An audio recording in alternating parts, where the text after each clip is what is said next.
Okay. Parable number 12. I'm going to bash through these. There's 46 of them. 46 parables. Isn't it interesting that there's 46 chromosomes? Hmm? Matthew 13, 24 to 30 and 36 to 43. The weeds among good plants. Jesus told them another parable. The kingdom of heaven is like a man who sowed good seed in his field. But while everyone was sleeping, his enemy came and sowed weeds among the wheat and went away. And when the wheat sprouted and formed heads, then the weeds also appeared. The owner's servants came to him and said, Sir, didn't you sow good seed in your field? Where then did the weeds come from? An enemy did this, he replied. The servants asked him, Do you want us to go and pull them up? No, he answered, because while you are pulling the weeds, you may root up the wheat with them. Let them both grow together until the harvest. At that time I will tell the harvesters, first collect the weeds and tie them in bundles to be burned. Then gather the wheat and bring it into my barn.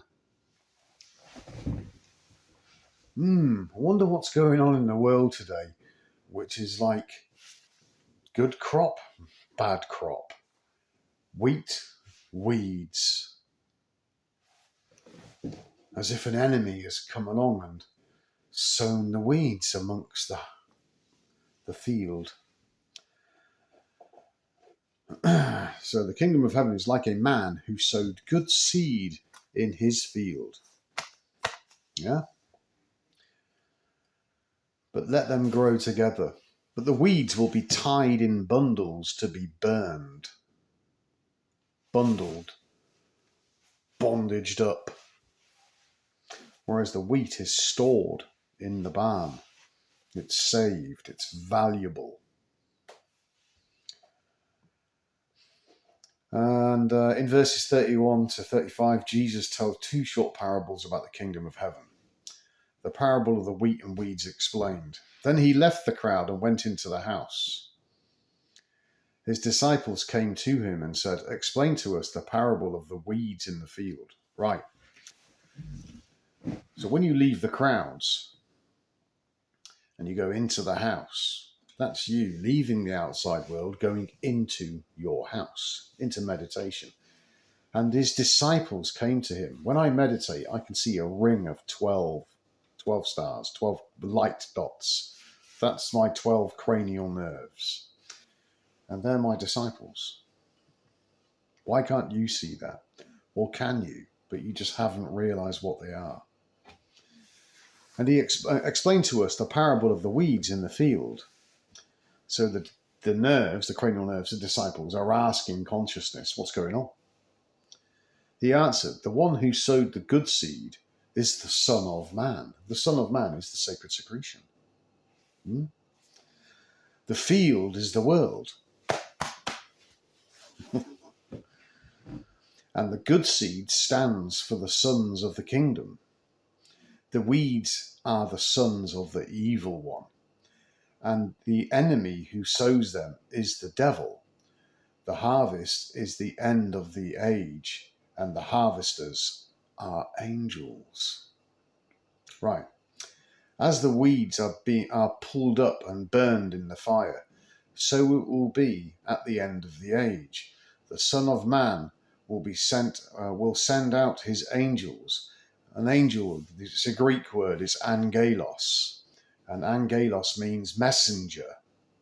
Okay? So the Son of Man will send out his angels, his messengers, and they will weed out of his kingdom everything that causes sin and all who do evil. They will throw them into the fiery furnace where they will be weeping and gnashing of teeth. Then the righteous will shine like the sun in the kingdom of the Father. He who has ears, let him hear. Now, this is an internalized process as well, because you have the flood, which wipes out all the Philistines. And the flood is the clean cerebrospinal fluid. And then all your negative thoughts and your feelings of having no value and being insignificant get washed away. All that shit's gone. And God promises he won't send another flood. But he does send a baptism of fire. And that fire, it sweeps through the brain, and it burns off all the crystallized karmic paths that you have been walking backwards and forwards on in the brain. If you imagine the brain as like, a big jumble of wires, and you've been using the same old wires, doing the same old thing, thinking in the same way. And that baptism of fire resets all that and activates part of the brain that you've never used before. And then suddenly you have a different perspective. Your perspective is a lot higher. Your understanding is a lot higher. It has more depth. So there's nothing to fear. But those that haven't received the seed and those that don't store the seed, they won't have any of this. So they become bundled together, tied up, bondage. Weeds, garbage, serves no purpose. Dross.